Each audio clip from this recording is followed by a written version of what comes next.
Welcome to Access Ann Arbor in Michigan. My name is Laura Jean Keene, and I'm here today with someone with some very exciting news by the name of Carol Dunitz. Carol, what have you got to say? Well, Laura Jean, I'm taking this opportunity on the day when Tim Ryan has bowed out of the presidential race to declare my candidacy. Uncle Sam, aka Carol Dunitz, is running for president. Well, that is really amazing. But do tell, what is your platform? Well, you know, I'm a progressive, but beyond that, you know how Elizabeth Warren says, I have a plan for that? Mm-hmm. I've got a song for that. You have a song for that? Well, I've written a new musical, 2020 the Musical. Mm-hmm. It's got 20 songs about the issues we all care about. Everything from global warming, criminal justice reform, discrimination, you name it. It's there. It's absolutely. You've got it out there in the forefront. You're singing the song for America. That's what I'm doing. The thing about it is this, you know, music is an international language. Mm-hmm. So if you go to a speech, you can hear it, and the next day, maybe you remember 15%. But if you hear a song and you can associate the issues dealt with in that song, that'll stay with you for a long time, maybe even a lifetime. So, Uncle Sam here is going to run for president, and you're going to take your road show on the road. Well, I'm going to take my show on the road. Yeah. I wrote this initially, well, actually, it goes back a little further than that. That's what I really want to know about. I've known you a very, very long time. And Carol, you've been pretty moderate. You know, you voted. I remember standing in line with you at some school here in Ann Arbor while you voted, but you never ever have had the zest and the zeal to carry out this phenomenal task of bringing topics to the forefront for people to understand how important it is, the election in 2020, and how important it is to vote. It is so incredibly important, and this is the truth. I really would have characterized myself as being apolitical until about 3 years ago. Well, we all know what happened 3 years ago. Trump came on the scene, and I did a 180-degree turn. I'd like to correct that. Not 180 degrees, because you were always very politically aware. However, you moved to this point where you are now at the apex of your pendulum, and you are singing the song for victory for 2020 by bringing these issues out, and researching them and becoming aware of them and bringing it to the people. Well, that's just it. You know, I think there are a lot of people who don't vote, a lot of the people who are not aware, who don't keep up with politics or current events. And by creating these songs, this is an easy way to feed this information and for it to be readily embraced. Exactly. And the thing is, I've been writing music since I was 9 years old. I only know how to write catchy melodies. And so I'm feeding catchy melodies with meaningful lyrics that hopefully are going to help sway the election the way I'd like to see it. I'm also hoping, I wrote this with the expectation that organizations might want to use the show for fundraisers. Now, the reality is there are 20 songs from which to choose. You don't have to use all of them. You can use 15.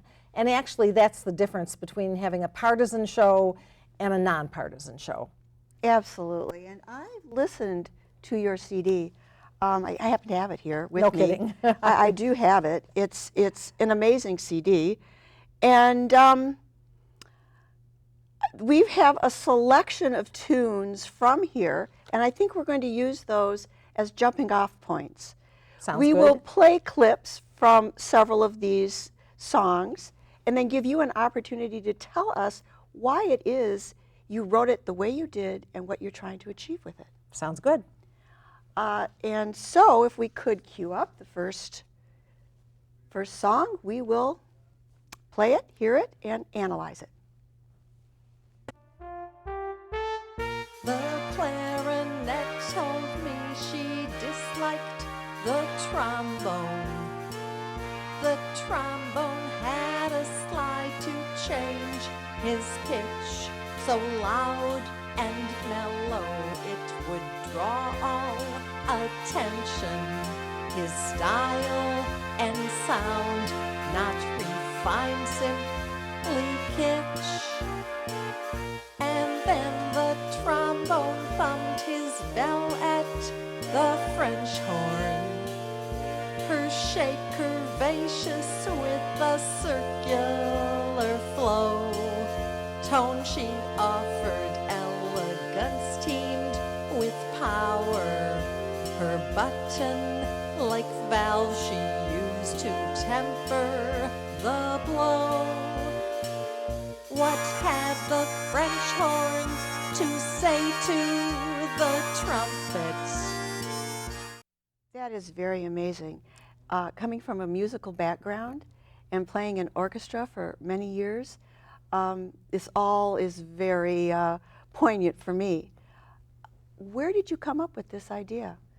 Well, obviously the song is about discrimination, and you have one instrument after another dissing on the next instrument that comes up, everything from the flute to the clarinet to the trombone.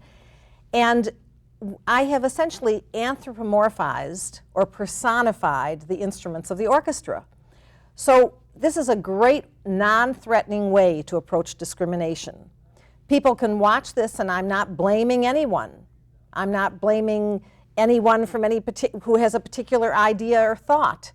And in fact, this is a great song even to present the idea of discrimination to small children or high school aged kids. Funny you should say that, because I did send a copy of this to my granddaughter's teacher, and she was very impressed with that.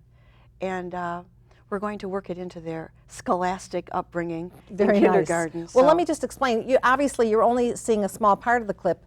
But anyway, what happens is one instrument disses on the next until the final chorus, and you notice this song is around. It just keeps on going. In the final verse, what happens is all of the instruments play together, and they realize that even though they sound quite good alone, they sound fabulous as a team. And they're different. They're all different, and they're all harmonizing together. Exactly. Which is what we should be doing here in the United States. That's part of the reason I got involved. Exactly, exactly. Let's roll the next one, because this one's pretty close to something I'm very interested in. So we'll roll the second clip. It's so exciting, you're so inviting, I wanna play with you. You want more candy? Well, I'm your dandy, I wanna play with you. Our clients want to donate, but Uncle Sam says no, no. It's not a bribe, a fundraiser, just see how the money will flow. It's so propitious, you're all my wishes, I wanna play with you. We are here as your aid to ensure you make the grade. We'll author and edit, and you won't regret it. It's merely part of our trade. No limitation on our flirtation. I wanna play with you. What makes this thrilling is if you're willing, I wanna play with you. So this one is on lobbying. It is definitely on lobbying. And I listened to this song in its complete state, and was very impressed with the way that you wove the intricacies of playing with our congressman in Washington. Tell me more about that. Well, I think the song appears to have a lot of sexual innuendo, and it's not really sex, but the way that the lobbyists work with our representatives in the House and the Senate, there's something that's not quite right. And Elizabeth Warren says that she wants to get in there and weed out this corruption in that system. The reality is we see situations where Congress people, once they are no longer a representative of their state, are immediately becoming lobbyists and getting paid 3 and 4 times more than they did when they were working for the people. It's not healthy. And you see some senators or Congress people who have amassed tremendous wealth, and it's based on this system. It's not the couple $100,000 they're making a year and then somehow turning it into over $2 million a year. Has to do with what's going on in our system, which isn't working. It's broken. It is a broken system. It's a broken system that's made its way and infiltrated even down to our local governmental agencies as well.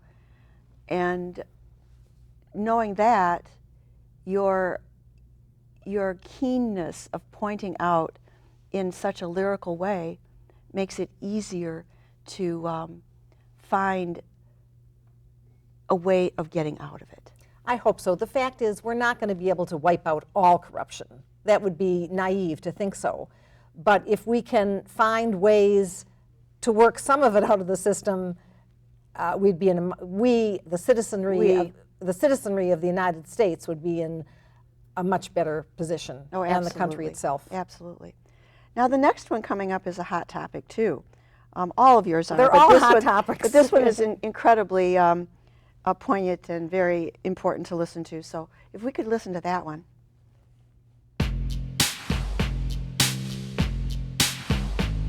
100 gun deaths daily in the USA. Thousands with personal loss give thanks to the NRA. 400 million firearms, who will their owners slay? 1.2 guns per person, give thanks to the NRA. Modern sporting rifles, euphemism is at play. These are assault-style weapons, give thanks to the NRA.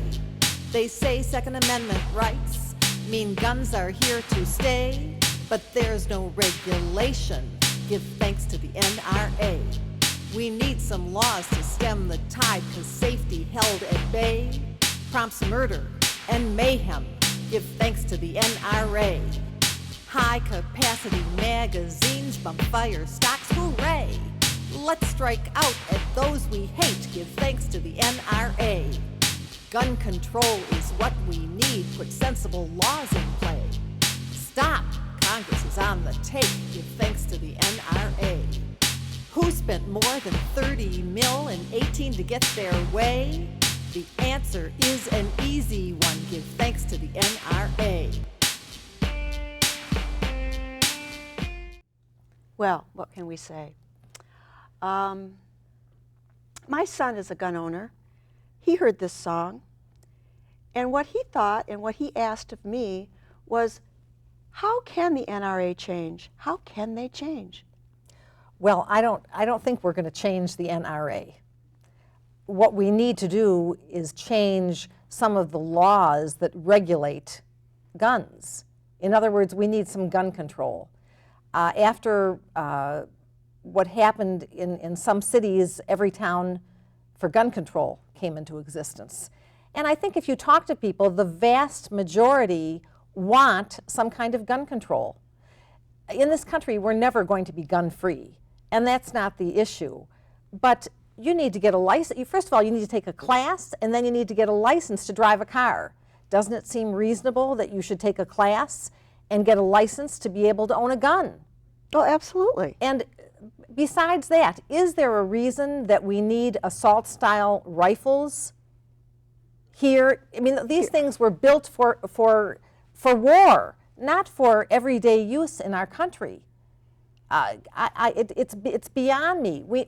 I'm not saying let's ban guns, but let's have a sensible plan about what kinds of guns people can own and what kind of regulation, licensing, and so forth they need to be able to have one. And it's interesting because the NRA is one of those lobbyists that control Washington and how it goes.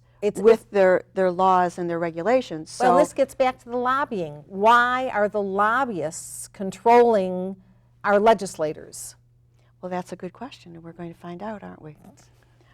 The next one coming up for all our women out there is going to be very important. So if we That's could over listen- 50% of the population. Right, over 50% Yeah. of the population is going to be interested in hearing this song. Did you ever leave your lover when you wanted to stay? Did you ever quit a match when there was still time to play? Did you ever face a quandary where there was no night or day? Did you ever think you'd lose your right to choose?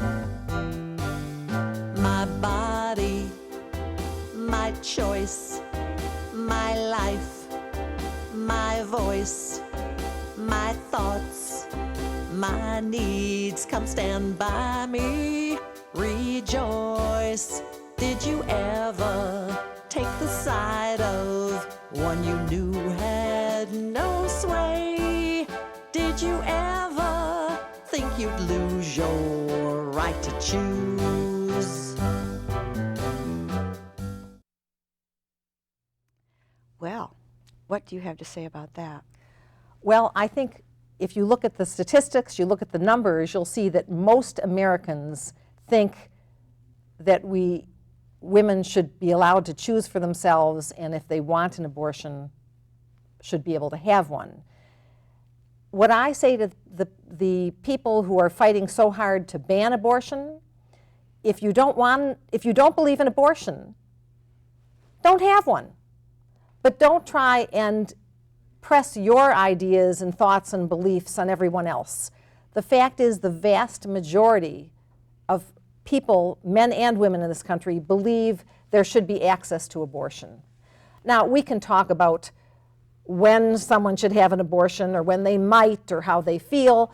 There are all sorts of issues, but the fact is, most women I have spoken with who have had abortions, I'm not saying there isn't an exception to this, but most of them, it's not an easy thing to do, to decide that you're No, going it to have never one. is. But the fact is, a woman should have control over her own body. And what I'm seeing in some states, mostly southern states, there's a group of older white men who are passing laws to legislate what women should do with their bodies. That doesn't make any sense to me. Gee, it seems like 1916, 1917, doesn't it? Well, that's just it. A lot of it seems like under the current administration, we're taking a number of steps backward. Oh, very definitely. And what that means is it's going to take some time for things to move forward. But they will eventually, because you can't change the fact that the makeup of the United States is changing. There are more ethnicities. You have what's called the browning of America. There are young people who definitely are looking, in general, at more progressive ways of handling things. These things will happen. It's just, I've thrown my hat in the ring because I want to see them happen now, not 40 or 50 years from now. Well, we need to pick up where great strides had been made That's exactly my and thought not as digress well. backwards into an era that is so repressive for women, no matter what race they are.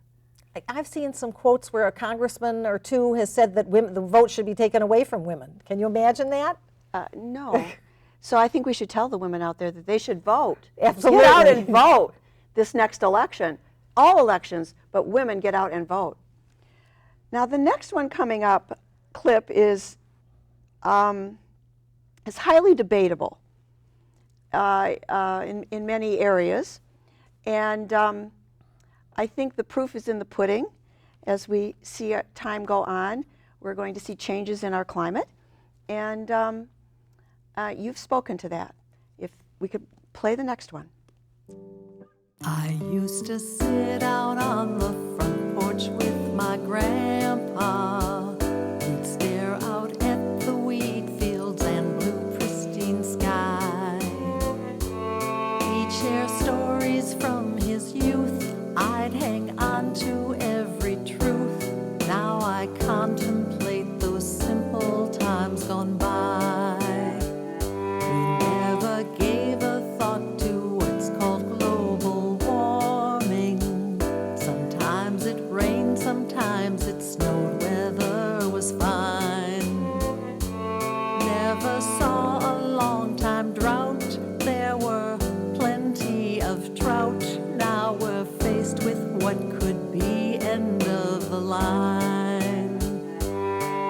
I read somewhere our atmosphere is making things real bleak. The fossil fuels we've used for power now mean we're up a creek. Wildfires and flooding cause us monumental debt. The sea level is rising fast, an ecosystem threat. This speaks to so much. Can you weave it all together for me?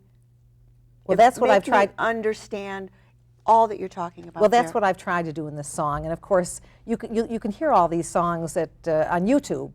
But the reality is, the way this song works, it starts out with a young person sitting on a porch with their grandparent, looking out at a pristine blue sky and the wheat fields, rural America. Mm-hmm. By the end of the song, we're covering 5 generations. By the end of the song, this young person is now a grandparent with his or her grandkids, looking out at the wide city streets and a totally different environment. There's a realization that fossil fuels and our tremendous use of them has been to the detriment of our environment. And the song weaves the story of how we got to where we are.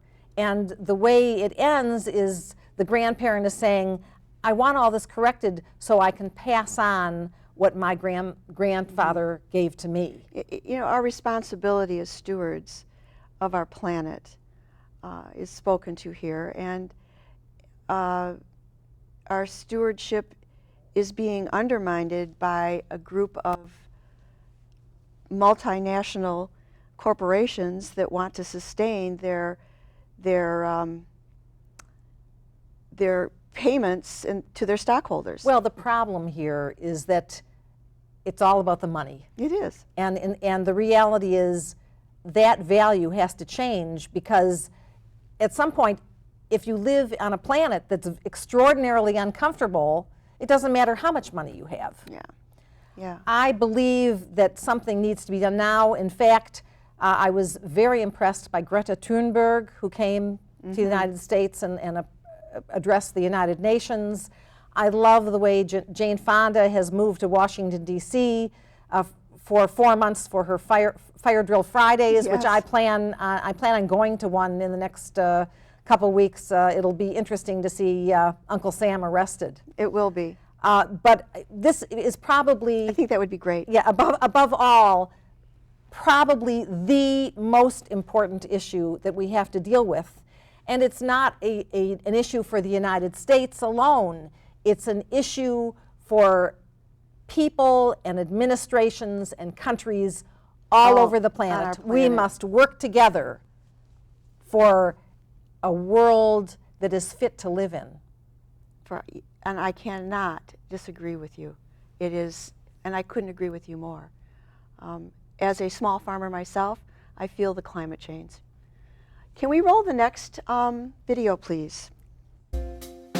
You don't need to study art while in school to learn how to draw a crooked line.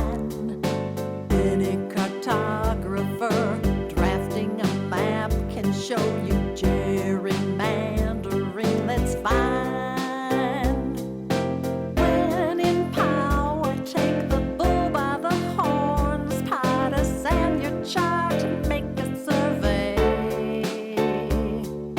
Use big words to divert and distract. They'll never see that you got things your way.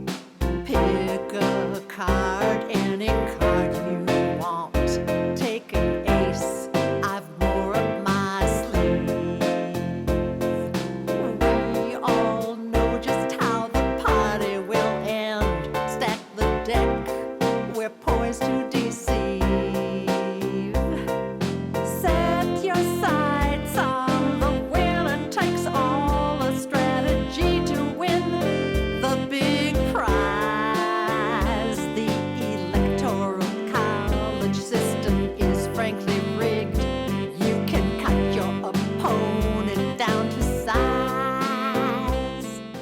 This is very interesting. Explain this all to me now.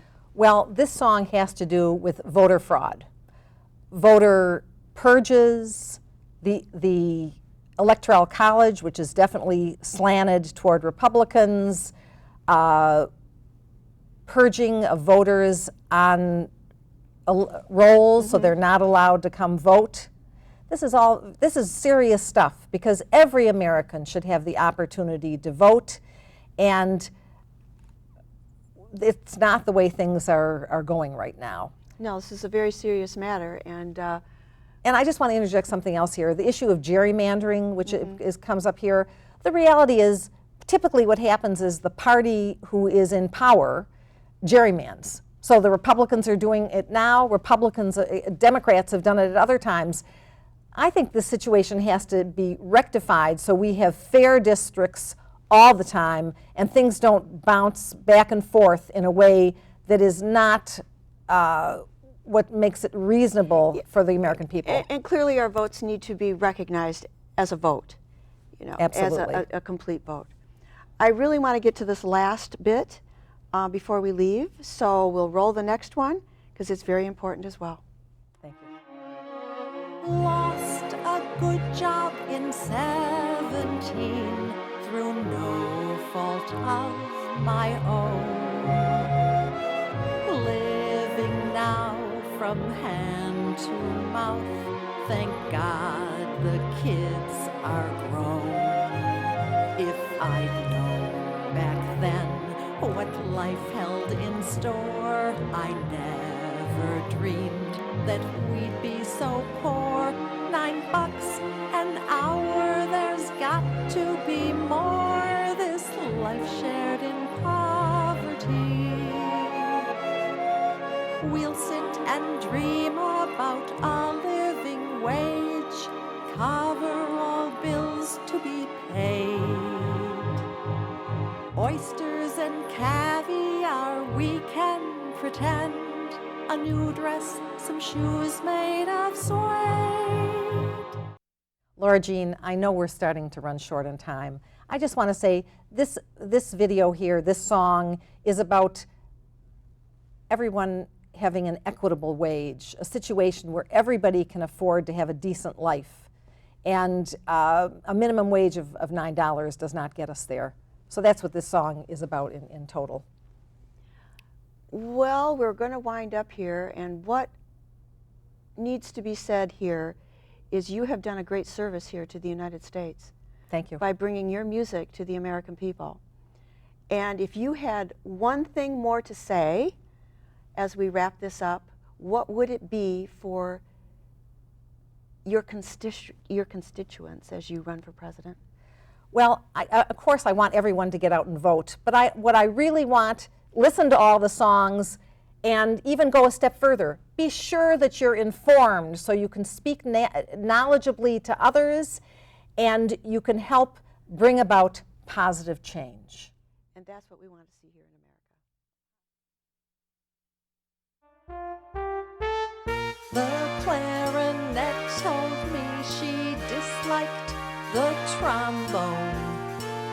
The trombone had a slide to change his pitch so loud and mellow it would draw all attention.